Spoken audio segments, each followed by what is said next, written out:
Hello, everyone. My name is Adamaris Cruz Santiago, and my research is titled What Happens Behind the Screen. This study takes a look into the correlational association between social media usage and body dissatisfaction. Before I begin to talk about the different aspects of my study, I would like to talk about social media usage. The percentage of US adults who used at least one social media platform, regardless of age, gender, ethnicity, income, and education, has immensely increased between the years of 2005 and 2019. In 2005, it was reported that 5% of US adults used at least one social media site in comparison to 72% in 2019. And this statistic was published by the Pew Research Center in 2019. My research question for this study was, will higher social media usage correlate to greater body dissatisfaction? One theoretical key point to highlight is the social comparison theory, which was established by Leon Festinger, and his main idea revolves around that us as an individual and humans seek to understand ourselves when we compare ourselves to other people. This can take form in three ways: an upward comparison, downward comparison, and lateral comparison. An example of an upward comparison is when an individual might say, she is much more beautiful and skinnier than I am. As you can see through this example, an individual thinks themselves in a much more negative light when they compare themselves to other people. An example of a downward comparison is, at least I played way better than the player from the other team. This happens when an individual sees themselves in a much more positive way than to the person they are comparing themselves to. And lastly, a lateral comparison. An example of this, I am so happy we are equally good at playing the piano. This happens when an individual sees themselves as being equal to the person they are comparing themselves to. Body dissatisfaction has been widely studied among females and males. One particular study looked at females using an eye tracking method, while the female participants were shown a picture of a body image. They were asked to express their thoughts before, during, and after viewing such images in regards to how they felt of their own bodies.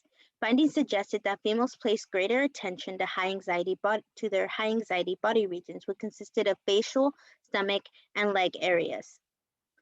For males, one study had half of its participants view 15 commercials depicting muscular characteristics, while the other half viewed 15 commercials with no such characteristics.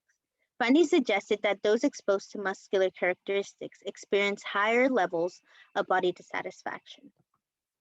This topic is important for three reasons. One, to promote public safety. Second, to establish intervention programs. And third, to increase public knowledge.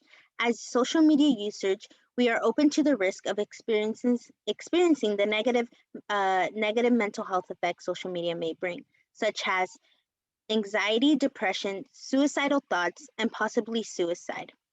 This research will guide intervention programs that can be used to assist those who are most impacted by social media's negative effects. My hypothesis for this study was those who use social media more frequently will report modifying more than one aspect of their appearance, while those who utilize social media less frequently will report not modifying their physical appearance at all.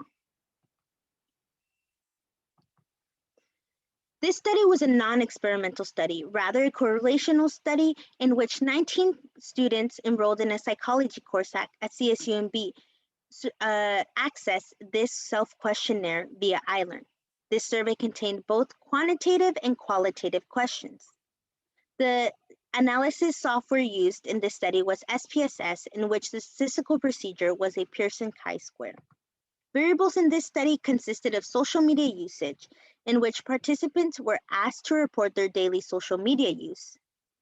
And second, the number of appearance modifications. Participants were then asked to identify the appearance modifications that they have done. Some options were wearing more or less makeup, exercising more or less, changing the hairstyle, changing the way they dress, and many more.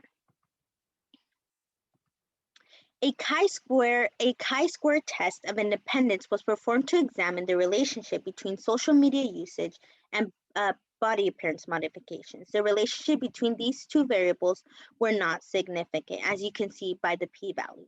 It does not appear that social media usage does not correlate with how much an individual modifies their physical appearance. These findings are not consistent with past literature. Although it does not consist with past literature, it should not be considered invalid. Some limitations of the study was small sample size and misrepresentation of non-social media users. Only 19 participants responded to the self-questionnaire, with 10 being women and 3 being men. Out of the 19 participants, only one participant reported not using social media usage, which wrongly depicts and wrongly generalizes the population.